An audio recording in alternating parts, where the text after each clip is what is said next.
Hello chess friends, and welcome to Zarov's chess channel, and welcome to the round 15 of the Grand Chess Tour in 2019 in the St. Louis Chess Club. So after 15 rounds we have 3 leaders. It's Rhe1 O-O, Ding Liren and Yu Yangyi, believe it or not, with 9.5 points. So while I'm recording this video, probably things will change, but after 15 rounds this was really a great result for these 3 players, because they have all won their games against Magnus Carlsen. Magnus Carlsen is playing really weird tournament. He's not playing many draws, he's winning games, he's winning many games, but he's losing also many games, so I don't think that he'll win this tournament, and this will be probably his first tournament in this year that he will not win. And okay, it's also cool to see that other players are getting better and better, which is also important for Magnus Carlsen, because he'll need challenges in order to stay sharp, as I mentioned in one of my previous videos. And today I wanted to show you this very great game played by Yu Yangyi against Magnus Carlsen. I was really excited when I watched in the second move, the move d6, and you can say now, what are you telling about? Why is this d6 so important?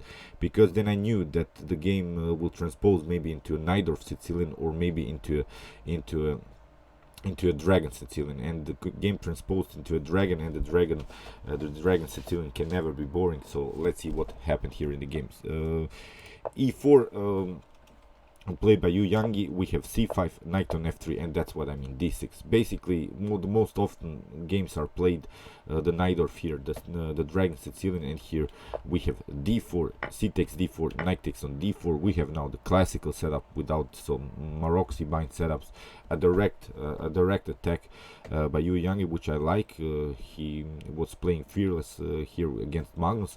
We have knight on f6, and now knight on c3.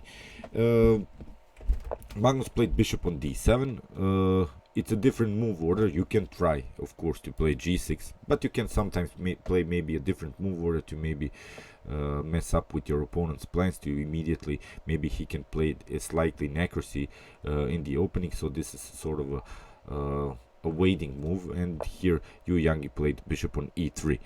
This is this common move, which is good also to play against the Najdorf, and also to play against the dragon. So you see, Yu Yangyi stays flexible also into the game. Knight on g4 is not a problem, because here bishop on c1 was played. It's maybe getting a tempo, but now you see after knight on c6 we have bishop on e2. Again, you have to retreat with the knight, and now bishop on e3. So far so good. Now knight on g4 is not possible. Nothing has changed. Yu Yangyi hasn't really lost the tempo here, because he lost the tempo with bishop on c1, but Magnus has also lost now a tempo because he retreated with the knight. So nothing special. It was just a simple attack, which Yu Yangyi solved very well. So g6, now we have the dragon Sicilian, and this is really great. Between these great tacticians, Yu Yangyi is also a great tactician in chess, and now queen on d2, the most common setup. If you play something like knight on g4 here after castling, it's not a problem. We can take bishop takes on g4 with the bishop, the knight on g4, and then f3. You have to play with your bishop again on d7, and now after knight on c6, maybe b takes c6. But now we can play a simple bishop on d4, challenging after maybe something like e5. This wouldn't be good if you try to castle here h4. This is the common attack. You probably have to play here the move h5, and here g4 is very annoying, because these are the main ideas of this flank attack against the dragon Sicilian. We want to trade off the Starscrew bishop, then open somehow the h or the g file, and create very dangerous attacks with the rooks and the queen. So that's why here after castling, Magnus played here the move h5, and okay, you preventing some f3 g4 ideas immediately. But basically you don't have to do that if your opponent hasn't launched a flank attack so far. I think this is now a loss of tempo, because you could now maybe play the common moves of the dragon Sicilian, maybe here knight e5, or even just castle first, because you see the king is also sometimes, it sounds weird, the king is also a good defensive piece while your opponent is attacking you. So here staying with the king in the center, already weakening the king side is not so good. I think here f3, a very calm line that Yangyi has played now, and now rook on c8. You see Magnus is delaying this move orders, but it's really nothing special, because now king on b1, also common move, improving the position of this king. Now I hope you realize that white's pieces are all on good squares. This bishop is good, this rook is good, these two knights are good, and after knight on e5, rook from h to e1 was played. And you see now Yangyi has really the pieces on the best squares so far. So basically what we want to do is somehow now to open the position. We have the powerful rook connection, rook connection here on the d and e file. We have the good diagonal. We have also good diagonal for this bishop. We have a powerful central control with the knights. We're waiting now what black will do, and here Magnus finally castle. And of course h3 with the same idea, to play the move g4, cracking the position, open the position around black's king somehow. And now a6. We have now this common opposite side attack game.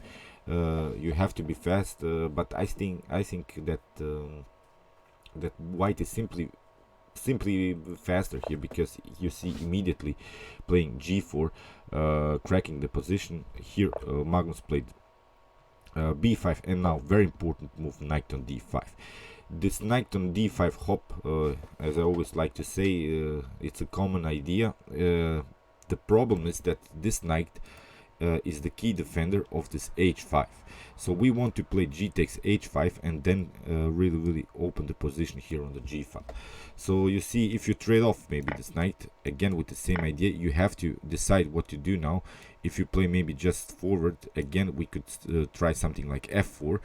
And if you take, then we have an opened h file again, and we are playing with the same idea, bishop on h6, then trading off these bishops on g7, and then queen on h6 and checkmate on the h file. So this is really a great move, this knight on d5, challenging really the key defender, which is here of course the knight on f6, and here knight on c4 played by Carlsen. And bishop takes on c4, not a problem. Here you have to give up the bishop. You want to stay with your dark square bishop in the game. The dark square bishop is much more important in the Dragon Sicilian, because as I said, you need it in order to trade off this key defender here around white's around black's king, here the bishop on g7. B takes c4, and now knight on f6. You see now the importance of this knight on d5 jump. Bishop takes on f6, but now g takes h5, and you don't have anymore the defender. So that's why here Magnus Carlsen tried here a move. Okay, it's an attacking move, it's a counter attack, but here Yangyi played simply calm move, queen on g2, getting the queen on a very annoying file here in front of the king. If the position opens, of course this is really deadly for black. King on h7 was played by Carlsen, and this was now the key mistake. Maybe the better continuation is here to take c takes b2, and after h takes g6, maybe queen on a5. If you try here g takes f7, then king on f7, it's in a natural king's position, but I think you can escape here maybe with the king on e8 and try somehow to battle here maybe with the bishop pair.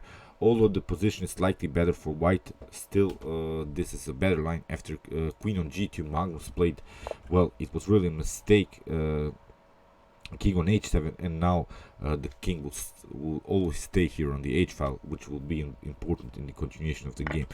H takes g6, we have f takes g6, and now b3. Very important move, also not weakening the pawn structure around white's king.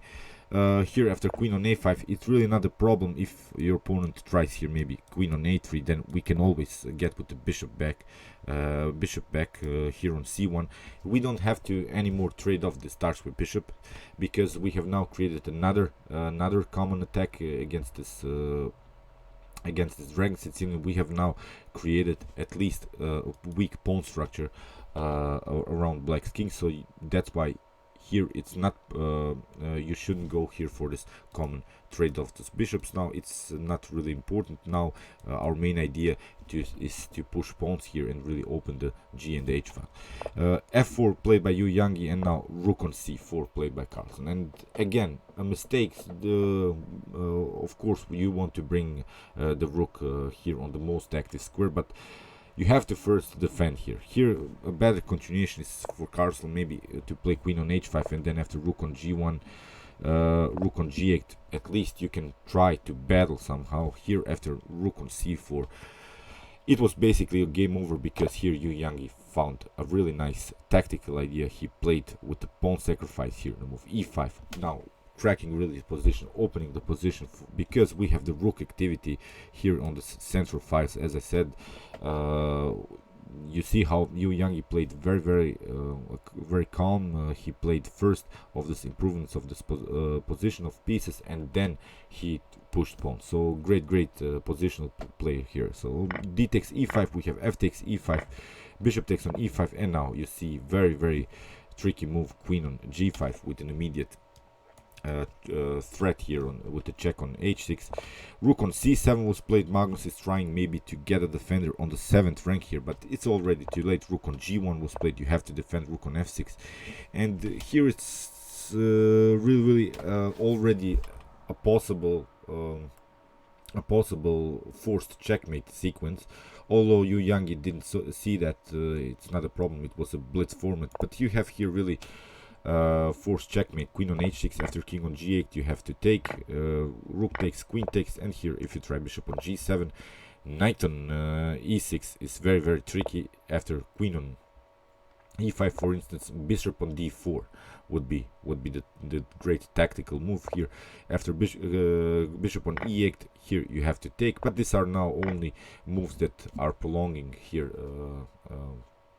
black's misery. It's really now a forced checkmate here in 4. So that's why here knight on f3. Here knight on f3 was played by Yangyi. It's also a good move. It keeps the tension here in the game. You still have the winning continuation. You cannot of course take the knight, because then you get checkmated here on the g file. Here that's why bishop on f5 was played, gaining another defender into the game. But here queen on h6 was played by Yangyi, and in this position Magnus Carlsen resigned, because if you try king on g8, then rook on d8, and you have to play king on f7, and now we have knight on g5. This would be a forced checkmate.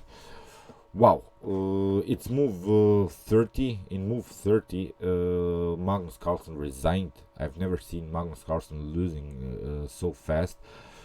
Great game by Yangyi. I don't want to undermine his great game. It's just really weird that Magnus Carlsen has lost now in 30 moves. Great play by Yangyi. I wish him all of the best in the continuation of the tournament. Ding Liren, as I said, and Rhe1 O-O and Yangyi have now 9.5 points. We'll see what happened in the continuation in the tournament. I don't believe, as I mentioned, that Magnus Carlsen would win this tournament. Something is going on, I don't know what, but okay, we are used to that he wins all of the tournaments, but he's also human, and I wish him also, of course, the best in the continuation of this tournament. Okay, I hope you enjoyed this game. I enjoyed it a lot, and I'll follow this Grand Chess Tour in the St. Louis Club even more. Maybe today I'll publish another game when all of the rounds from this day are over, and maybe I'll try to find also a great tactical game, which I'll also try to publish here on my YouTube chess channel. Okay, meanwhile you can watch my other commented chess games so far from this tournament, and you can also watch my best chess games of all time if you want to see the best chess games in history that were played. And you can also subscribe to my channel if you like this content. Thank you for watching, guys, and chess is the best, of course.